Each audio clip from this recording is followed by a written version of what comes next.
Okay. Look the chat. League City. League City. Okay. And let me see if I don't know how to get rid of the chat. Admit, Terry. Oh, there's Terry Baymonte. Good. And before we start, even though I hit record, so Scott can X this part off or when we do the record, but Terry and Carol Kutnick both wanted to know when the trip to France was next year. And it's the first, it's before the wedding, Terry. So when it gets off, I'll unmute everybody and she can tell you exactly. I think it's October 9th. So anyhow. It's a little bit cozy in here. People can still sit at the dining table, but we're planning, we're going to see if this garage is big enough. And if it is, that's top priority. We're going to close that in, air condition it, and move out there. If it's not, we're looking at possibly building metal building here beside that's something big enough. So this is temporary. If it looks a little close quarters, it kind of feels that way, but we're going to be all right. And real quick, I started last week. I have mentioned a couple of times my capacity to upset people in these classes. And I want to give you another example because something came up recently I felt bad about, but we taught a class one time and there were 3 references where they talk about Jesus, as well as Paul talks about praying and saying Abba, Father. And Abba is a Hebrew word that means dad. I mean, that's what little kids call daddy, is Abba. And we talked about the familiarity of being able to speak to God that way. And after class, I had someone come up, a woman, and she had apparently a really bad father and a really bad home life growing up. And she's just incensed. I mean, she's angry at me. She's not quite screaming, but it's kind of, how dare you talk about saying dad when speaking to God? She was upset. And I sat there and my first thought is to say, but surely you can understand that those of us who didn't have that kind of relationship, this would be comforting. And I realized that would not be helpful. That'd be throwing gas on a fire. And then I wanted to say, well, but you understand also, because it's kind of, how dare you say these things? And I wanted to say, well, you understand, I didn't say them. I'm just reading what's in the Bible. And I knew that would be throwing gas on the fire. So you just sort of take it. But if I say anything here that seems like it's targeted towards, come talk to me about it. I swear I would never do that. We're trying to get to the, to the understanding of this Bible, these scriptures that we have. I try real hard not to meddle in people's business. If you want to tell me, come tell me, but yeah, come talk afterwards. So last week where we left off, we're going to do John 18 this week, start at John 18. We left off where Jesus and the 11 disciples were walking from the upper room through Jerusalem. And I'm going to show you a map in a second. And he stopped to pray. And he did a prayer, and chapter 17 was that prayer. And it was a prayer to God. It was a prayer to God for himself. It was a prayer to God for the disciples and for all believers. you're fine. Oh, okay. And so the first verse in chapter 18 says, after Jesus had spoken these words, he went out with his disciples across the Kidron Valley, where he entered a garden. So can you show that? Okay. So what we found, just like with everything else, we don't know this to be, what is that thing? What is that thing? I don't know. It's-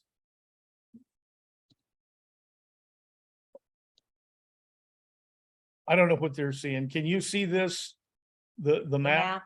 It's probably only half the screen though. Download our new video editor. Can you see it? Yeah, Anyone? yeah. Okay. Yes, we can see it perfectly fine. Okay, so what we found is, I wanted to give you, because a lot of these places in chapter 18 we're going to be talking about. So you can see the upper room. Do they know exactly where the upper room is? No. there are more than one people that believes it's in the upper city. And so that's the upper room. And it shows you a path, if you will, from one over across the Kidron Valley to the Garden of Gethsemane, to the Mount of Olives. Those are the different names. They believe that if those were the two locations of that is about a mile walk, just to give you an idea.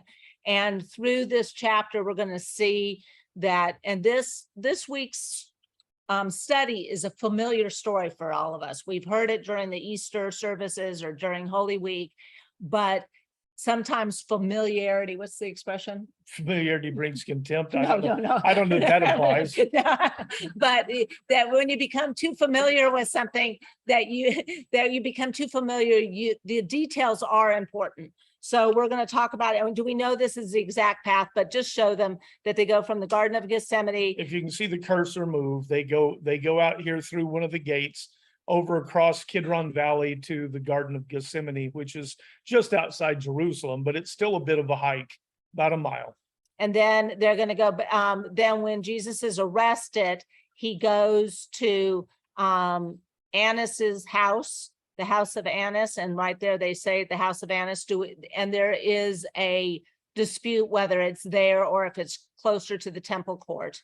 And then they go to the house of Caiaphas, and then they go to Pilate, and I think that's the end of today's lesson as far as that. But so you can see there's a lot of movement. And remember, this is the night of the Last Supper. So if the Last Supper started, I mean, this is probably starting at midnight.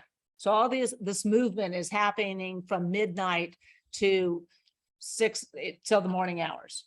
So do you want to add anything to that? Kidron Valley, of what the Kidron Valley is like? Yeah, and it's funny because I went this week and went back looking at the Greek, and they actually refer to it as the winter stream of Kidron. It's not a giant valley, and in the winter, the rains that they get, it fills up with water. But it's a I don't want to say a gully, but it's a small valley right next to the city, and on the far side is this beautiful, they had olive trees, this garden where Jesus liked to go to pray. Oh, do you want to, and you want to show the one more picture? Sure. So the other picture is what the Garden of Gethsemane looks like now, and what people believe it would have looked like. So, yeah, It's a beautiful place, and you can see why that would be a place out away from all the people, and a beautiful place to pray, and so be sort of alone, be away from the crowds. Is that wild olives? They're not wild. The olive trees are a major part of that entire society, and they tend them very, very well. So if there was a wild one, somebody would claim it. after Jesus had spoken, Those are pretty tall. It- Tall ones. Yeah. after Jesus had spoken these words, he went out with his disciples across the Kidron Valley, where they entered a garden. Now Judas, his betrayer, also knew the place, because Jesus had often met there with his disciples. So Judas brought a band of soldiers and officers from the chief priests and the Pharisees. They arrived at the garden carrying lanterns, torches, and weapons. I'm going to stop there. So the other thing is, this week, we always say we don't want to teach a history class. That is not what we're doing, but there are times where understanding the history gives you a perspective on things that you might not have known before about this. So I got to start with the fact that Rome is in charge of this. Obviously, now that, this belongs to Rome, and Rome cares about two things, and really only two things. They want taxes, they want money, and they want peace and quiet. They want things to be tranquil, because they have to go out and send armies to occupy. And they don't want to have to go out for an uprising and reoccupy someplace they've already taken. So their focus is always on having their officials be on the lookout for uprisings. And if there are any, put them down swiftly, put them down ruthlessly, and keep the peace. There's a term, Pax Romana, that's the peace of Rome. And so as you have to keep that in mind as we go through this today, because the politics figures into everything that happens. And then the other thing that I want to keep in mind is that Jewish law is very, very rigid about how disputes or criminal cases are supposed to be handled. And they broke every law in prosecuting and bringing Jesus the way they did. It is shocking. It is one of the most unfair things. And Gene, you represent people who are sometimes unfairly treated by the system. This is as unfair as anything imaginable. And so I'm going to refer to that, but keep those things in mind, that the Jewish leaders have power under the Romans, but they only get to keep it so long as they keep the peace, so long as they keep the Jews under control. If there's an uprising, they themselves will move to try and put it down so that the Romans don't get involved. They don't want the Romans in their business. I'll deal with that when we come to it. But That the is- other thing how many people, so it says here, so Judas brought a band of soldiers and officers from the chief priests and the Pharisees. So there's a controversy out there. If you look how many people were there that night, you hear everywhere from 12 to 600. We like to tell you these things because we know you'll hear them elsewhere. There's a word, spera, that is the unit, the soldiers, and it can be used to talk about a cohort, which is 600 Roman soldiers. They didn't bring 600 Roman soldiers through the city, down the Kidron Valley At midnight. to pick up this guy who he's not leading an uprising. They just didn't do that. The other thing is that it's unlikely that the Romans would have even thought about sending a huge garrison, a cohort of soldiers, and just put them at the disposal of the Jewish leaders without Pilate being involved. I think these were actually the Jewish temple guard. I don't even think they were Romans. Might there have been a Roman or two? I don't know. But just from the way it reads, the most likely thing, these are the Jewish temple guard, and they bring some officials. They've sent the temple guard after Jesus before, and the temple guard come back without him, and they're very upset. And they go, "What? Where's the guy?" And they said, "No one has ever spoken like this man. They just couldn't bring themselves to pick him up." They said basically he's the real deal. So they sent, I think, temple guard, but they also sent some officials that are going to see to it that the guard does what they're supposed to do. I would be surprised if it's more than about 30.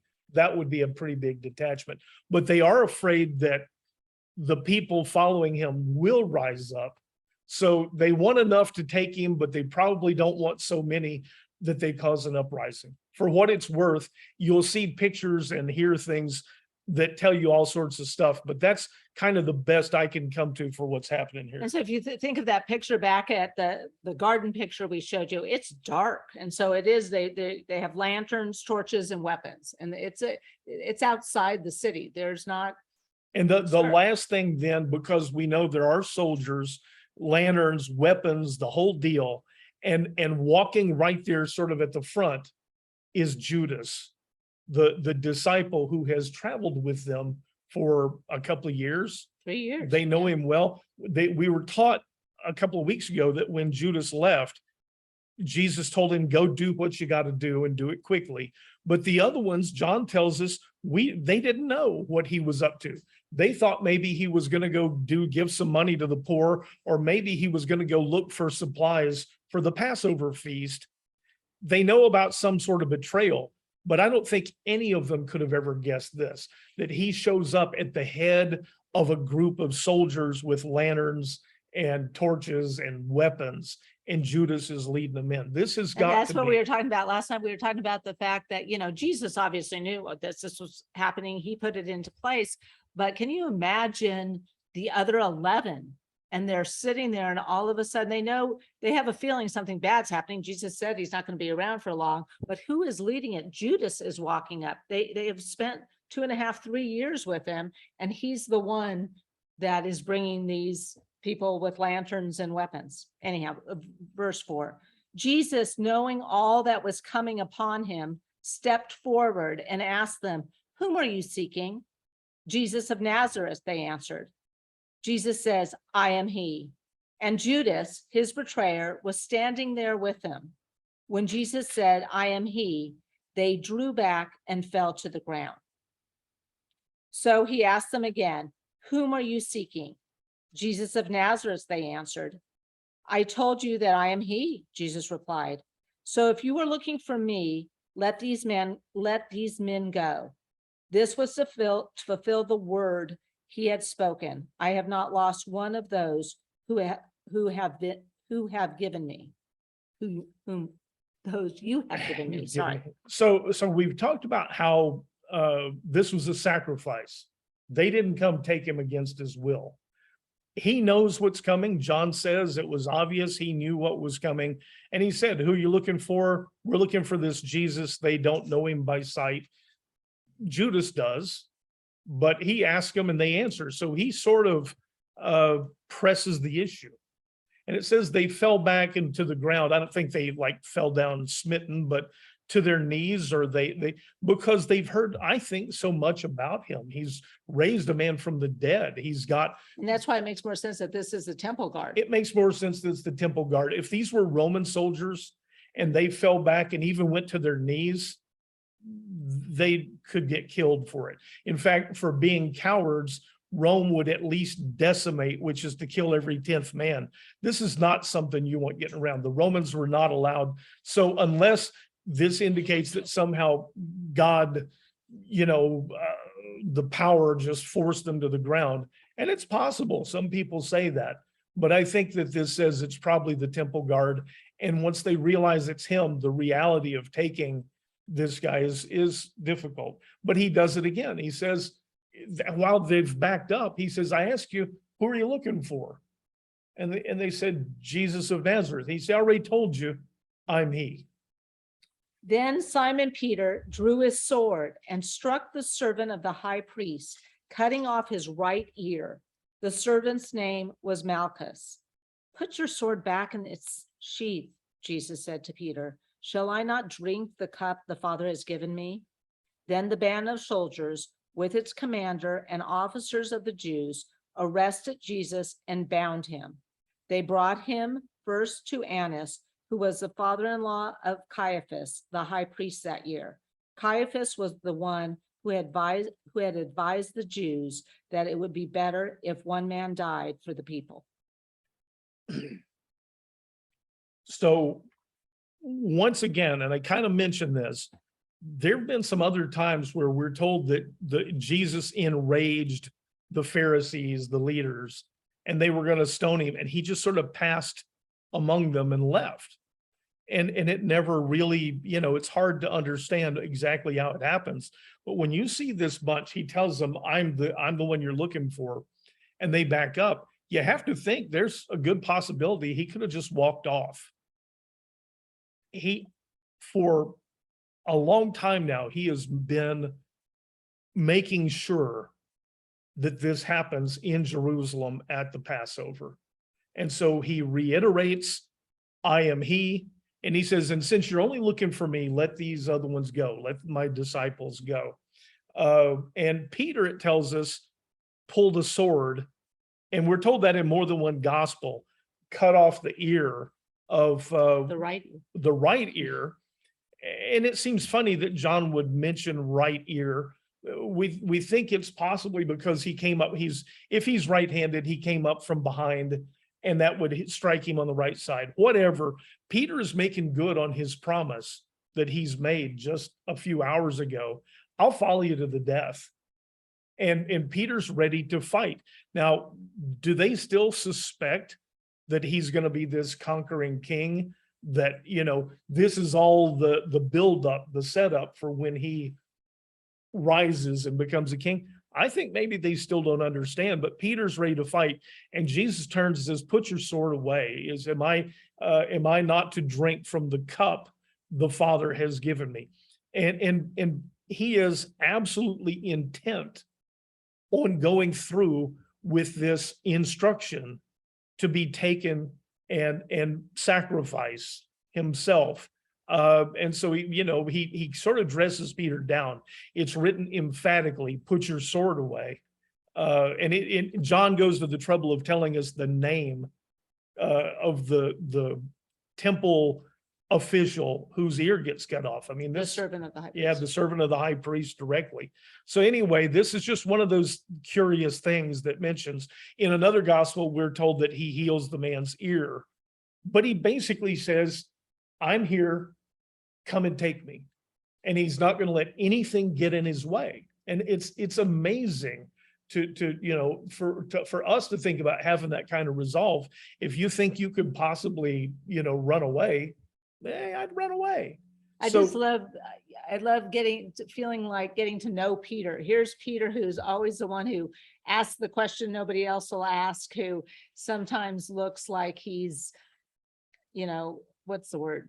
Rash and unthinking. But here he just promised Jesus a few hours ago, I'll go with you to your death, and he's front and center. And we know that he's going to deny him a short time after this. And if you're wondering, how is he bold enough to pull a sword and swat at one of the officials with soldiers there at this moment, and then not long after this deny him? We're going to talk about that. And so now we go, sorry. Here is the second part. Shall I not drink the cup my Father has given me? I'm not sure Peter knew anything about it. I'm not sure anybody that was around here except Jesus knew anything about it. It's easy for us. Purpose of that sentence. It's easy for us to look at this now that we have the benefit of looking back. They knew, they'd been told, they should have known. There's a point where he says he's going to leave them, and he's indicating he's going to die. And Peter says, oh no, not you. This won't happen to you. And that's that famous line where Jesus says, get behind me, Satan. You're trying to tempt me not to do the thing I've been sent to do. So we can look and say, well, they should have known how much they understand, but regardless of whether they knew it then or this is one of those things they understood, it's clear what he's saying is, I've come here for one purpose. Don't try and get in the way of it, Peter. I appreciate what you're doing. Don't try and get in the way of it. Should I not drink the cup that's been given to me by the Father to drink? It is a sign of his intentionality. I'm going to do this. That's what I came here for. The word cup, more than just the vessel. Well, clearly, to drink from a cup, it's one of their sort of phrases that we have. To drink from a bitter cup means to have to put up with something that's hard to put up with. Yeah, and that really is the expression, is to drink from a bitter cup. And he's saying, I'm about to do something that is really, really hard, but I have to do it. I'm here to do it. And it's also right after the Last Supper, It is. where he just brought that cup Well, and bread. yeah.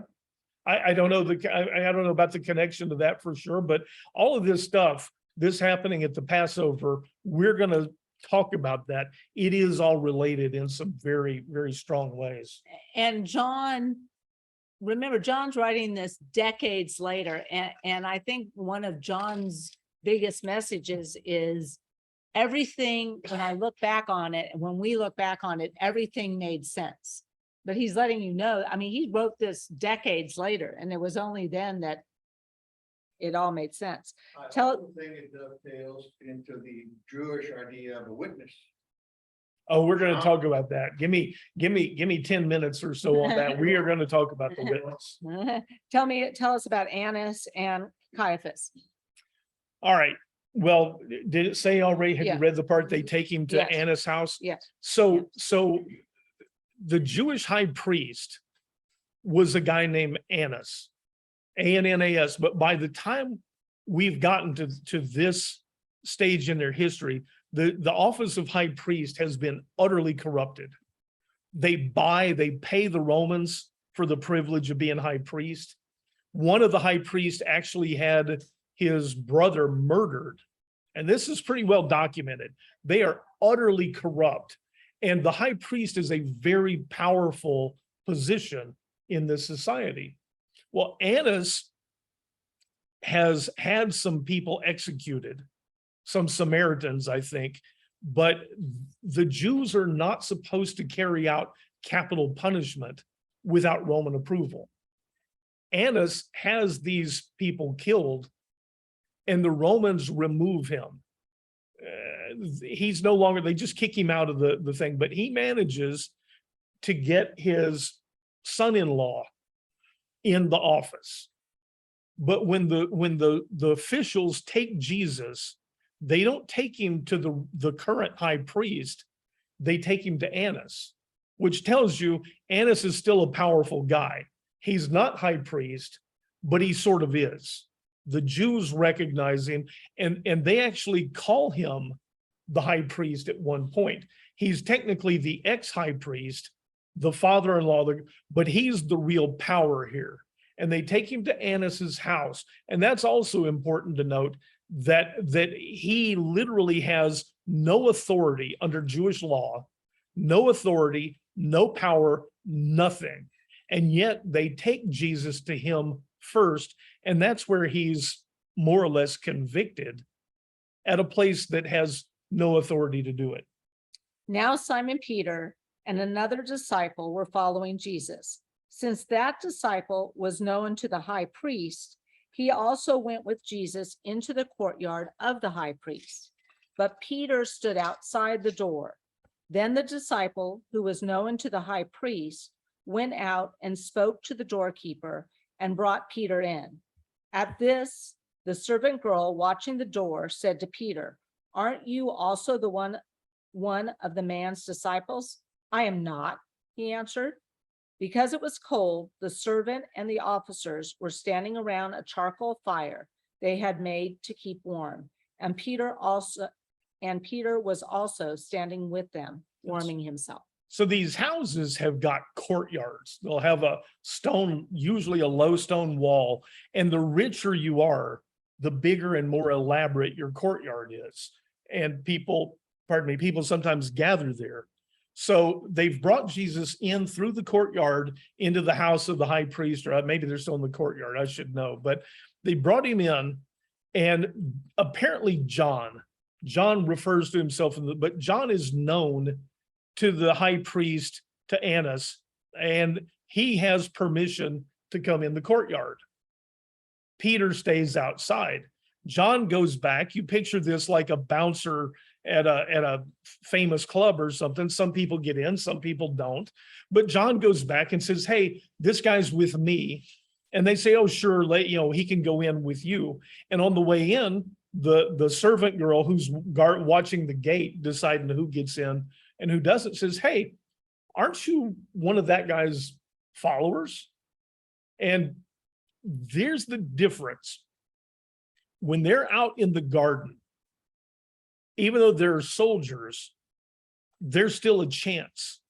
God could strike down the soldiers. They could strike and run. He could still become this king Messiah that they want. But now soldiers have taken him captive. What I always say is he's in the belly of the beast. And at this point, Peter's courage leaves him, because now he's in the system. And once you're in the system, they can do And with he's you. not with Jesus anymore. And he's not with him. And so he's getting in the courtyard so that he can see what's going on. And someone asks him, "Aren't you one of that guy's followers?" And this is too much. Peter is now tested beyond, what he's capable. And he just says, no, he denies it.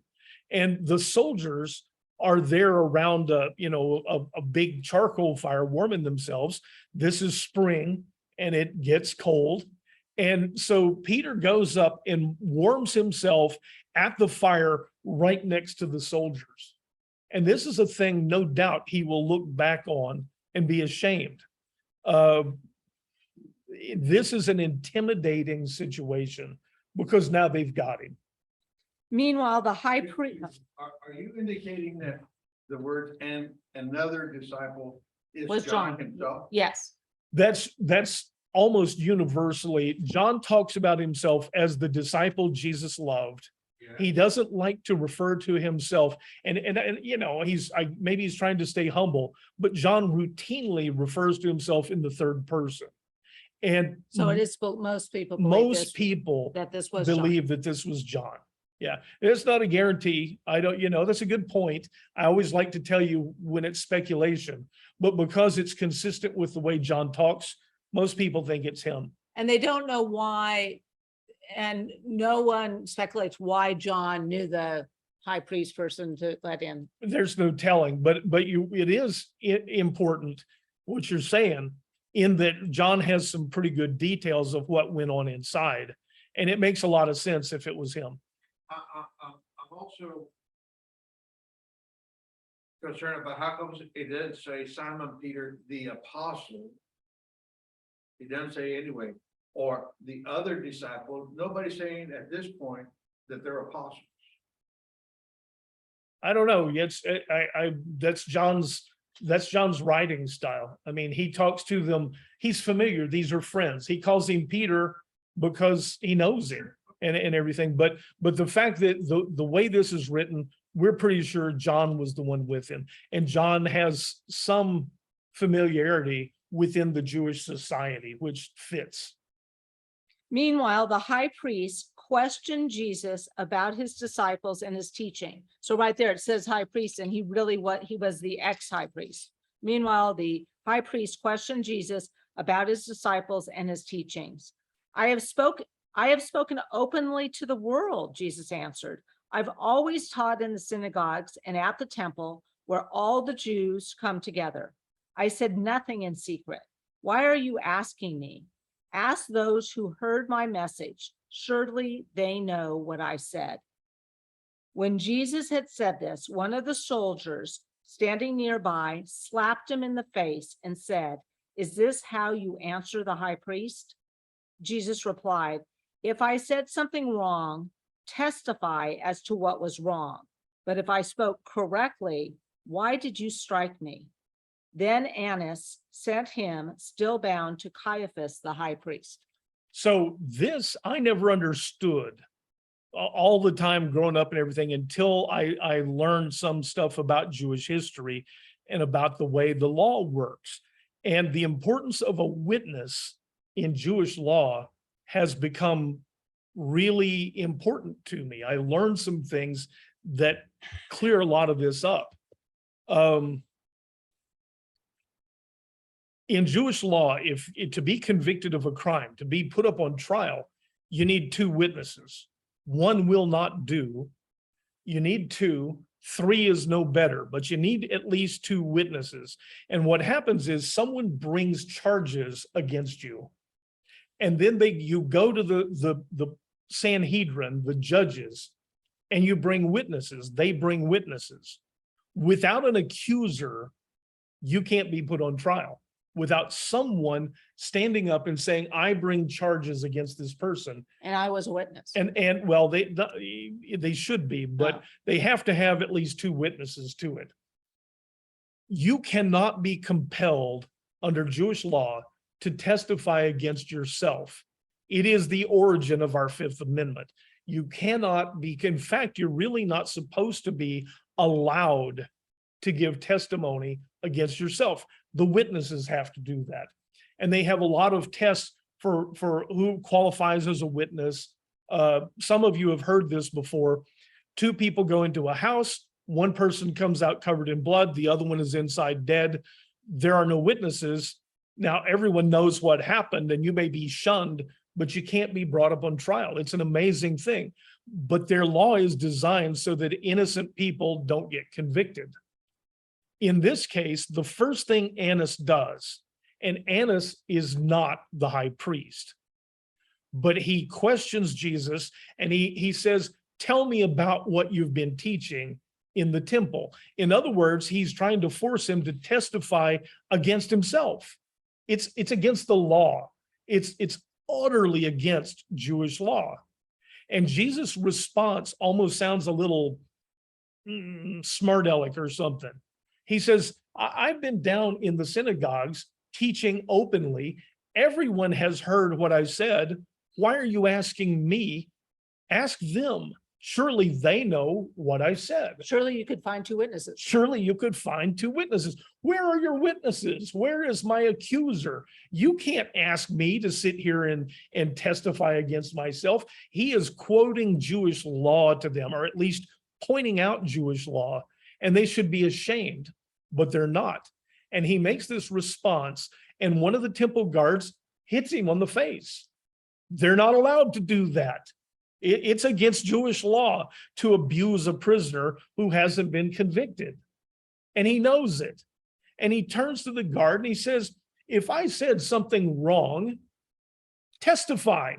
You see, be a witness against me. If I've broken the law by saying this to the ex-high priest, then bring me up, what are the charges? And you be a witness and testify to what I've done wrong. He is absolutely putting in their face the fact that they're breaking Jewish law left and right.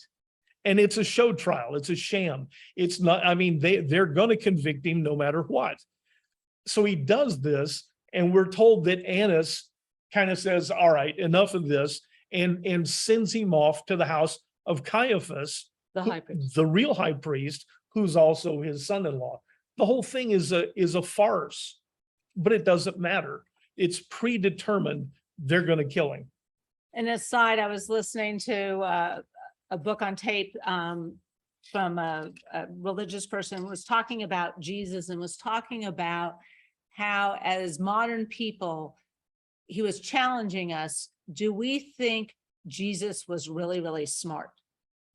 And you know, if you talk to people and you talk about the smartest people that ever lived in this world, does Jesus come up on your list of 5 people? And I thought, wow, you know, you think of Einstein, but you don't think of Jesus. Jesus was the smartest person who ever lived, who was God. So it's not, some of these things he says, you know, when we studied Paul, we talked about how educated he was and how he used the law and he knew what to say and he knew the rights. So did Jesus. And I think just the way we've learned about Jesus growing up, he's the savior, he's God, he's mild, he's love, he's all this. He was really smart, you guys. And, you know, and it challenged me to think, when someone says, who are the smartest people that ever lived, Jesus should be at the top of our list.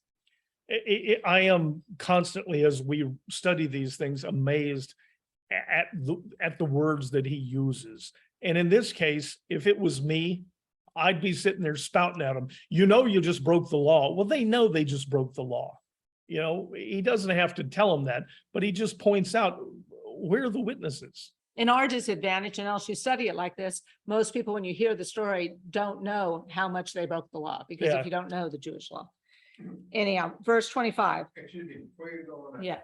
Is the last in red, ask those who heard my message. Surely they know what I said. Is that for us? 'Cause we're still studying, we're still learning. Yeah, I understand, but I think in this case, he's really pointing out the fact there are witnesses to what I said. And in the other gospels, we're told that they couldn't find any good witnesses against him. But he's saying there are witnesses everywhere. Follow the law, follow the script, and they know, bring the witnesses down. And in fact, it indicates I think it's Luke who indicates they tried to find witnesses and they found witnesses to what he said, but it didn't break any laws. They didn't have any way to convict him. Yeah. That question is based on, he's got a habit of talking this Yeah. way and teaching that way. That's a good point. He does. I think we're now past that.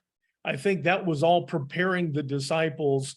So he's talking to the Pharisees but he's educating the disciples. But I think now we're at the point, this is the fruition, and he is laying out for us possibly to understand this is not really a trial. This was never really a trial. This is just them bent on, and he didn't fight.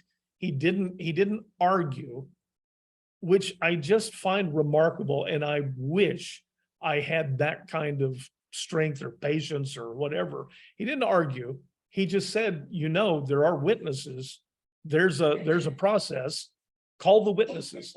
And we're to see from that. Hopefully today you can see from that this was a show trial. We always think he was put on trial. He was never convicted under Jewish law. But I think it's more than that. That could be. With all due respect, what he's saying is, I am doing my father's and obeying my father at a whole different level. Yeah. And the German law, Jewish law doesn't mean anything to them, and Roman law doesn't mean anything to him. Either one, he's got an order, you're gonna die. Let me turn this back another way, because we're taught numerous times. He tells people following him, and he'll tell them later, if you're mistreated because of serving me, don't be surprised. If they did it to me, they're going to do it to you, right? Here's an example of something that is utterly unfair. In this case, it's illegal, but it's against the rules. And we get treated that way sometime. And we've been told, we've been coached, don't be surprised when you go up against these things and they just treat you totally unfairly. They did it to me. The servant's not greater than the master. So there is more. I think you're right. There's more at work here, but this is a prime example. If they did this to me, don't be shocked when they do it to you. Verse 25, Simon Peter was still standing and warming himself. So they asked him, aren't you also one of the disciples?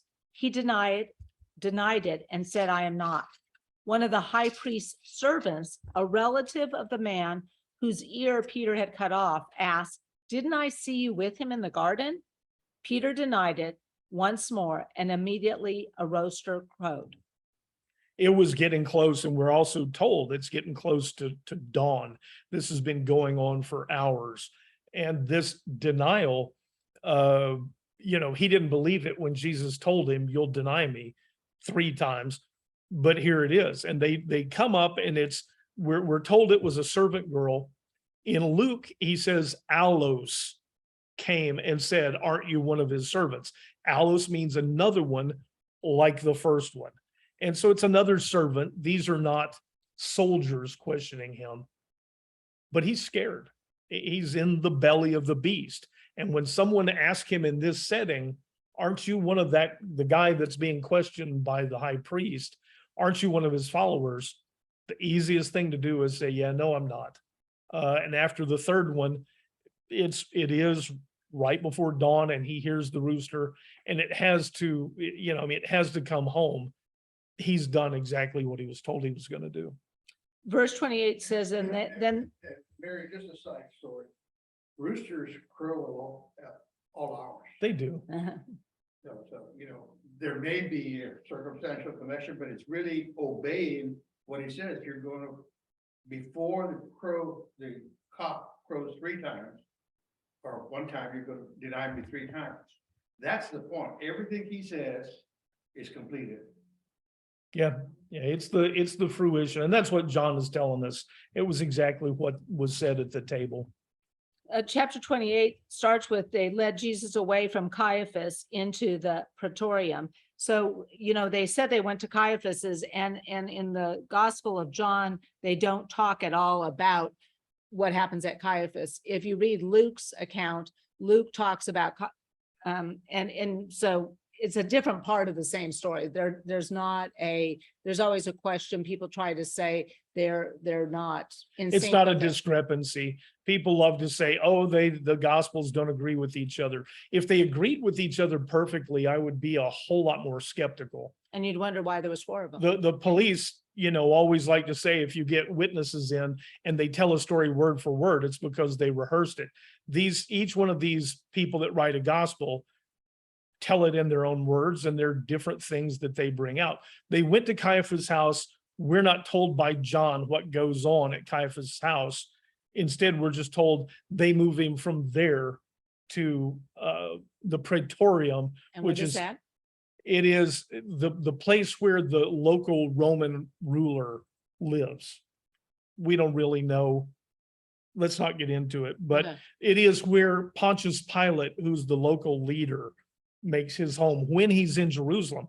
The real capital of this area is a place up the coast called Caesarea, or Caesarea, Caesarea in Hebrew, but that's the real capital. They're here because it's the Passover. Most people think that Herod lives in Jerusalem. He doesn't. His palace is up along the Sea of Galilee. He's here for the festivities. So this was Pilate's second home. This was he only went here during Jewish festivals to keep the peace. You remember what I told you, Rome cares about taxes and keeping the peace. If there's going to be an uprising, Passover, when people are in a religious fervor, is a great time for that to happen. So Pilate's a military guy, and he's in town because they're always on the watch for an uprising during Passover. And he's got a place where he stays that's probably used to belong to the Herod family, but it's called a Praetorium. And they bring Jesus there, and I'm going to skip ahead. You'll go ahead and read it. But the Jews won't go into the Praetorium.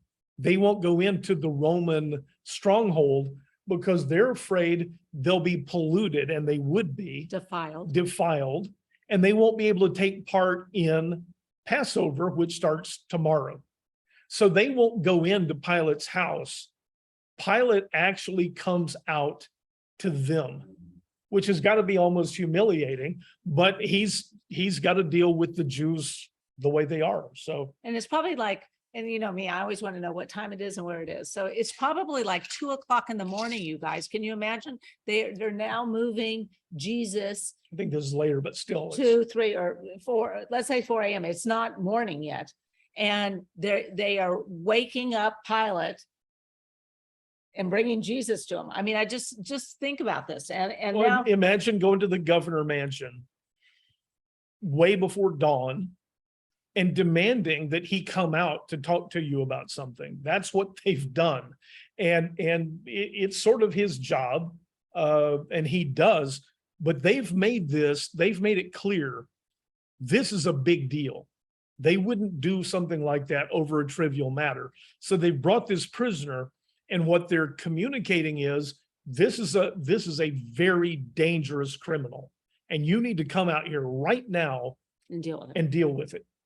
Then they led Jesus away from Caiaphas into the Praetorium.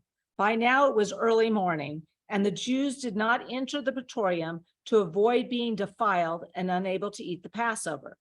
So Pilate went out to them and asked, "What accusation are you bringing against this man?" "If he were not a criminal," they replied, "we would not have handed him over to you." Hold on a second, because I got to talk about that. I mean, listen to this. Pilate comes out and says, "What are the charges against this guy?" And they go, "Look, if he wasn't a criminal, we wouldn't be here." Is that just the goofiest thing? Is that like, they talk about somebody coming in to search your house or tapping your phone, and they say, "Well, if you didn't do anything wrong, you got nothing to worry about." It's just ridiculous. Well, that's what they've done. He wants to know what's he supposedly done, and they're irate. If he wasn't a criminal, we wouldn't have brought him to you, would we? So we've established his guilt. They believe, before they talk about anything. "You take him and judge him by your own law," Pilate told them. "We are not permitted to execute anyone," the Jews replied. This is to fulfill the word that Jesus had spoken to indicate the kind of death he was going to die. Hold on there, because we got to go. We have this idea that the Romans are utterly brutal and ruthless and everything. There have actually been 2 other Roman governors recently to this time who got executed because they put people to death They shouldn't have. that they shouldn't have. And always remember what I tell you, Rome cares about keeping the peace. If a Roman executes an important local and it causes an uprising, that Roman leader is in trouble because they want to keep the peace. And that's exactly what happened. These are very famous cases, and they sort of sent word to the other governors, if you do this, if you execute, now you're allowed to beat them and do all this stuff, but if you kill them and you They have a cause, good reason. you could be put to death yourself. Pilate knows this. Pilate later gets displaced for doing exactly that, for executing someone that Rome didn't like, the execution. So Pilate is playing politics. The first thing he says is, well, if you're worried about it, you take him and try him under your own law. And their response is, we're not allowed to execute without your permission. So they've established they want this guy killed. They can't do it legally. We don't want to put him in prison. We don't want to flog him. We want him to be crucified. And they're also transferring blame, trying to transfer blame to Pilate. They want him to do the deed so that their hands are clean. Oh yeah, we brought him to you, but you killed him. This is a touchy situation politically. I went into all that because it should give you some understanding that of what's really going on here. Pilate doesn't want to touch this. He'd rather have them do it. They want him to do it and they want him killed. They don't have permission to kill him without Pilate. So in this next sentence, it says Pilate went back into the Praetorium. Remember, the Jews are not there. So this is Pilate, maybe some of his people, but there is no Jews in there when Pilate's talking to Jesus. Pilate went back into the Praetorium, summons Jesus, and asked him, "Are you the king of the Jews? Are you saying this on your own?" Jesus asked, "or did others tell you about me?" "I'm a Jew." Am Pilate- I a Jew? Am I a Jew? Pilate replied. "Your own people and chief priests handed you over to me. What have you done?" Let's stop there because you got to hear these people. You got to hear what's going on. Pilate brings him in. I'm sure he's got some of his, Praetorian guard and stuff, but he brings him in. He just says, "Are you the king of the Jews? I've heard this. This is one of the things I've heard about." Jesus, "Are you really the king of the Jews?" And Jesus says, are you telling this on your own, or did someone tell you about me? And his response is so telling. He says, "What, am I a Jew? How would I know anything about you?" They look at the Jews as dogs, third class, and even the rulers they tolerate. But he says, "I'm no Jew. I wouldn't know who you are or who you aren't." He says, "What have you done?" That attitude is, very revealing. You want to go on a No, well, we are at I think we're at a stopping point, because if we go too far, we're in a part that's going to take a lot of discussion. Okay. All right. So I don't know. I hope I didn't beat that to death. But this is going to become important for what happens here in the next hours before he is put to death, before he's crucified.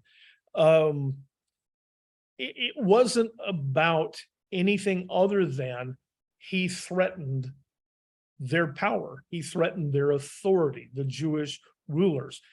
They weren't as powerful as Rome, but they, the big fish in the small pond, that's them. And they love their power. And so if Jesus comes along, remember in the recent days, they've welcomed him into the city like a king. The palm fronds, they're saying messianic verses, chanting things. And the Jewish leaders are afraid. We're told outright they're afraid. And they would have had him killed already, but we're told, Luke tells us, they were afraid of the crowd. They don't want an uprising. But it also, John tells us, they actually say, if he stirs the people up, the Romans are going to come down and we could lose our power. And that's when Caiaphas, the current high priest, tells them, it's better that one man die for the people than for all of us to suffer. That's all that's going on here. I mean, that is the essence of what's going on in what leads up to Jesus being executed. But never, ever, ever forget, they didn't do it against his will. That's one of the points I want to really hammer home through all of this, is we see over and over again, he went willingly. He went, we're told, the prophecy, like a lamb to the slaughter. He didn't fight it, but he went easily and willingly. They did not take him against his will. So we're going to leave off in the middle of Pilate's discussion with Jesus. In the second half, there's some wonderful quotes that definitely do pertain to today. So we're going to take One of my favorites that pertains to today. You'll So look at that. if you want to read the rest of 18 this week, and we'll tease you, and when Pilate says, what is truth? And that is verse 38. So 38. yeah. So Yeah, pay careful attention to that. God, we look at this and we see an obedience, a willingness to do something that Jesus didn't want to do, clearly would have rather not, and yet in obedience, he welcomes it. He marches toward it.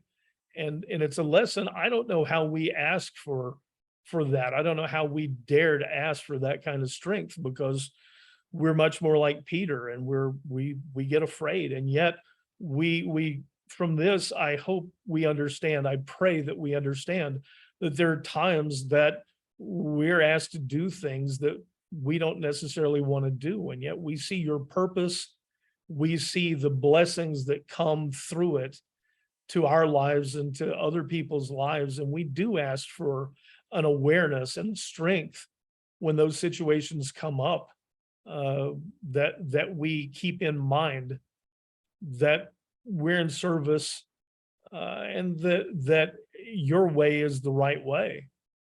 Those that we prayed for, the Marco who's going off to college, God, I hope that you'll keep your hand on him, and give him the opportunity to do right things in your service as well. And that's such a hard thing to ask, because we know that we're weak.